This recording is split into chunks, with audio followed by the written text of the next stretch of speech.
বলল চারদিকে glass fitting করা একটা রুম বানাও। সাইয়েদনা সুলাইমান আলাইহিস সালাম গ্লাস ফিটিং করা রুমের ভেতরে ঢুকলেন। এই রুমে ঢুকার দরজা নাই, হাতে একটা লাঠি নিলেন, লাঠির মধ্যে ভর করে দাঁড়িয়ে রইলেন আর জিনদের দিকে তাকিয়ে রইলেন। জিনেরা এত বদমাশ ছিল, সাইয়েদনা সুলাইমান দাঁড়িয়ে না থাকলে কাজ করতো না, দাঁড়ায় না থাকলে আজও লোকজন কাজ করতে চায় না, ঠিক কিনা?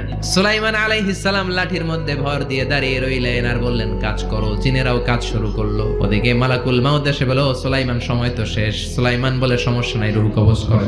মালাকুল মাউত ওইভাবে লাঠিতে ভর দেওয়া অবস্থায়, দারুণ অবস্থায় সাইয়েদনা সুলাইমান আলাইহিস সালামের রূহ কবজ করে নিলেন। উনি এমন ভাবে দাঁড়িয়েছেন, রূহ চলে গেল, লাশ হয়ে দাঁড়িয়ে রইলেন। লাঠির মধ্যে দাঁড়িয়ে আছেন, জমিনের মধ্যে লুটিয়ে পড়ে নাই। সুবহানাল্লাহ।